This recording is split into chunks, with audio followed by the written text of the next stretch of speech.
Hello, everyone. I hope you're all safe and well, and thank you for taking the time to listen to this micro lecture. In our field, in our industry, and as an evaluator, we use certain key terms and terminology. And as an evaluator, you have a job to do, but also a responsibility and an opportunity to create dialogue and raise questions. You also have this opportunity as a student on this course and with the organisations that you're working in to open up this dialogue and discussion around the types of terms we use and why we use them. The humanitarian aid industry and the evaluation industry has evolved over decades, and with it, so has many of our key terms that we use and that are common in our work today. But I'd like you to start thinking: do these words actually translate and then back translate with the same meaning if you're in a non-English speaking country? And also, do these terms actually make sense to the context that you're working with and the people that you're working with? And then also think about, if you actually discussed some of these terms and the meanings behind them with the communities and the people that are receiving aid, what would it mean to them, and how would it make them feel? I'm going to go through some of the terms that I personally don't like to use, and I try not to use them and encourage others not to use. And you're really welcome to disagree with me, debate these with me, add your points to the discussion board.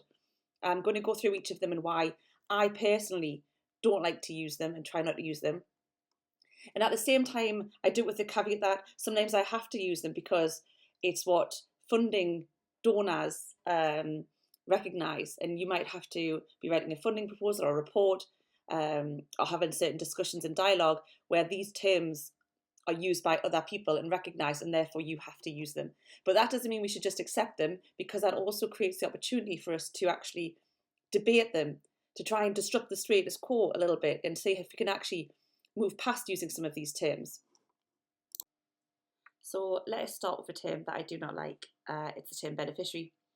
I think it's presumptuous, and we're assuming these people want this particular aid and will absolutely benefit from it.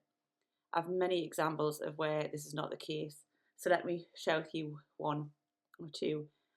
Firstly, in 2007, I was leading an evaluation in Liberia. The civil war had ended, and there was a huge return and reintegration programme underway. So refugees were coming back and returning en masse, and your UN agencies and INGOs were in full swing in responding. There was also a huge emphasis on achieving the sphere standards, and so they were all working hard to meet them. One of the areas I was evaluating was the water, sanitation and hygiene response. I went to many different rural communities throughout Liberia, and there were lots of shallow wells being built and community female and male ventilation improved pit latrines. Most of these latrines would also be painted in the colours of that organisation, whichever organisation built them. But it became apparent very early on that there was something not right with these latrines. When you've worked and evaluated many of these programmes, you know when something isn't right.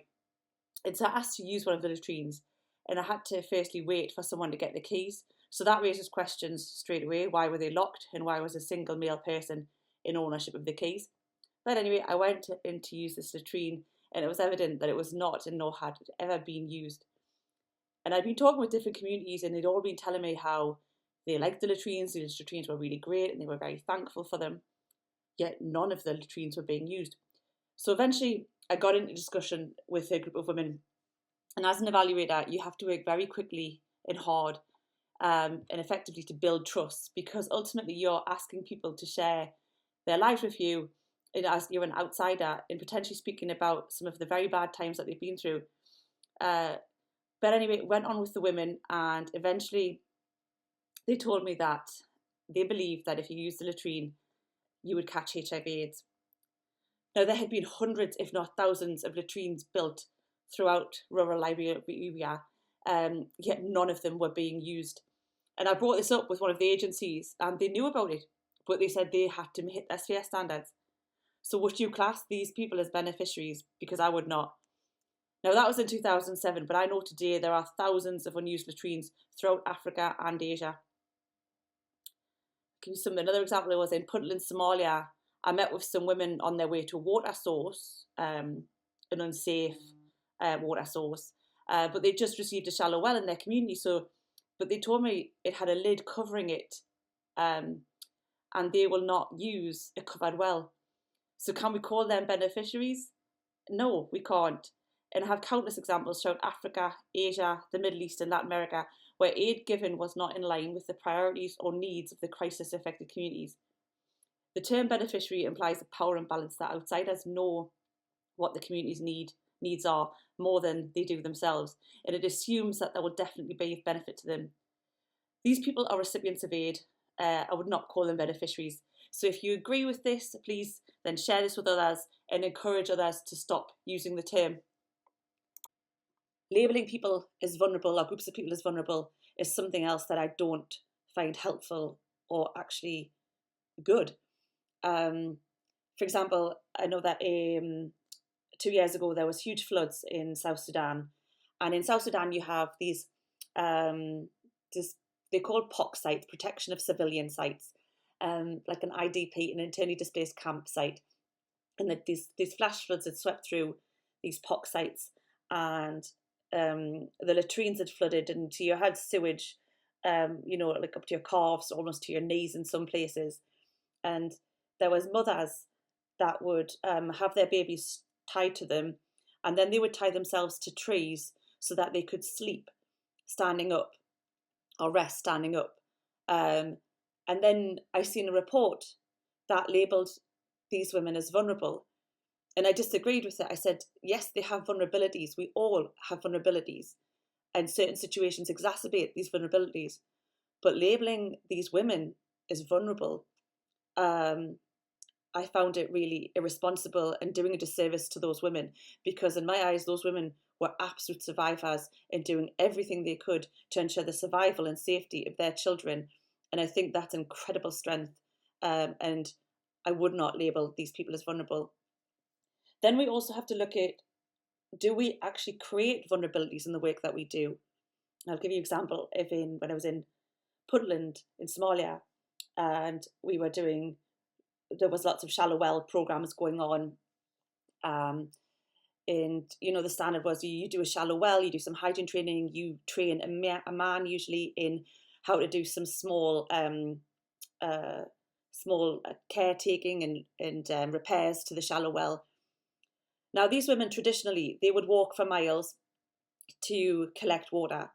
But what that also does is that creates a robustness in their system, because through their network, they then learn which areas are likely to go dry in the coming days, or which areas are likely to have more water. And they form a sophisticated network of knowledge and understanding. Now, we created these shallow wells, and yeah, they're supposed to last for years, but they don't, because of the climate, because there's no payment mechanism in place, because there's no supply chain, that soon enough, those wells stop working within about 6 months. But now these women have to start walking for water again, and yet they've lost their knowledge, they've lost that network. So now they're just walking blindly, trying to hope that the first area they walk to has water. And actually, you have to sit back and realise we've actually exacerbated their vulnerabilities by having this shallow well project. Capacity building and empowerment are two terms that I see a lot, and I don't like using personally. I don't think that anyone can actually empower someone else. I think people empower themselves. I think we can give them support mechanisms, opportunities and options that they then empower themselves. But to just directly assume that you're building capacity and empowering people, I think is not good. I also think that as an action researcher, evaluator, academic or humanitarian, when I go in, I'm very mindful that it's my capacity that's being built. I'm gaining from this experience.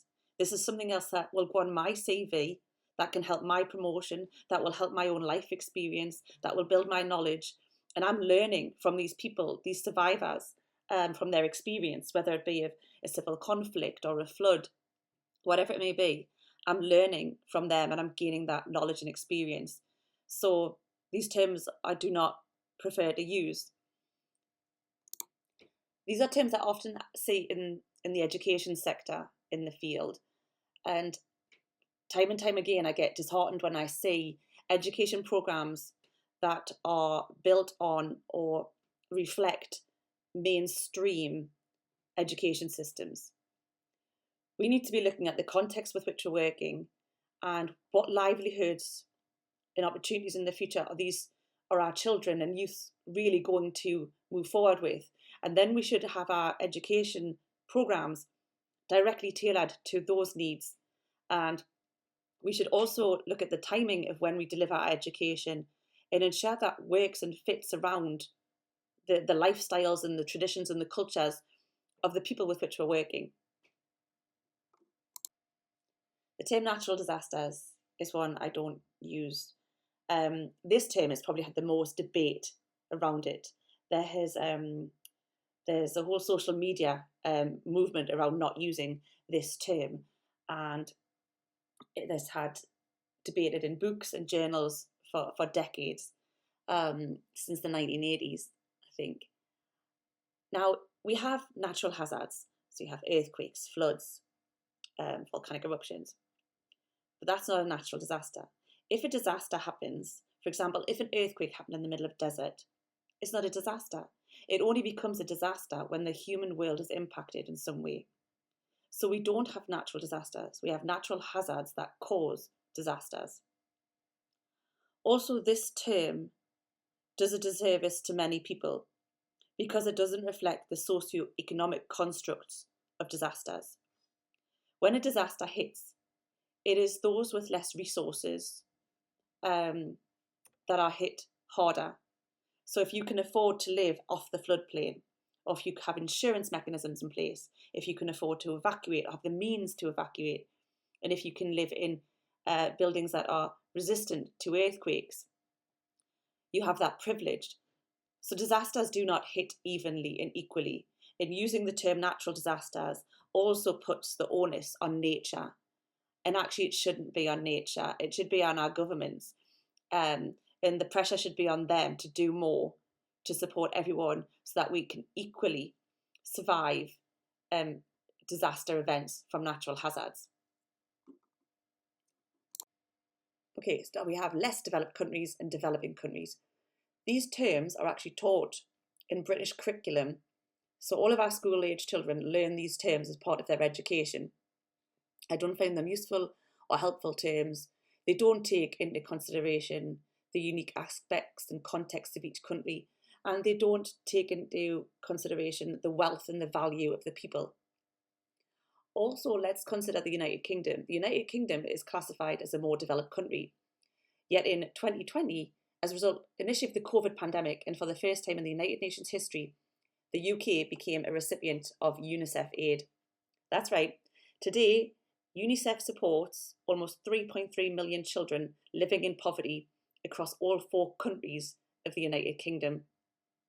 So that really challenges these terms and how we should actually think about them and look at them, because if we class the United Kingdom as a more developed country, yet we're receiving UNICEF aid, it really brings into question what we classify as a developed or developing country. Okay, Western and non-Western. It's more that these terms are too loaded that I try to not use them, and also because they're too generic. They just very much group and divide the world, and I just don't find them very helpful or meaningful phrases. So here are some alternative terms that I try to use in replace of the ones that I've previously mentioned. So rather than saying we have beneficiaries, I discuss recipients of aid. And rather than classing people as vulnerable, I discuss vulnerabilities and what those specific vulnerabilities are. Rather than capacity building, I'll discuss things like supporting mechanisms or framework or options and opportunities. I equally use those terms rather than using empowerment. Rather than natural disasters, I'll refer to disasters or disasters from a natural hazard. And I'll just use countries in place of less developed countries or developing countries. I just remove those terms altogether. And rather than Western or non-Western, sometimes I'll refer to mainstream or non-mainstream or traditional or indigenous, and be mindful that traditional or indigenous or have 2 different definitions and meanings in themselves. So first, I'd like to hear whether or not you agree or disagree with the terms that I've said that I don't like using or that we shouldn't be using. I really welcome any any debate or opinions on that. But then if you do agree with any, if you think that actually, yes, some of those terms are not actually useful or helpful or pushing us in the right direction, then can you help me disrupt the status quo? Can you help stop using them in your own work, in academia and in reports? Or can you do even more than that? Can you have a dialogue with your organisation or with your peers to discuss how we can start diminishing the use of some of these terms that are less helpful? Thank you for listening, and take care, everyone.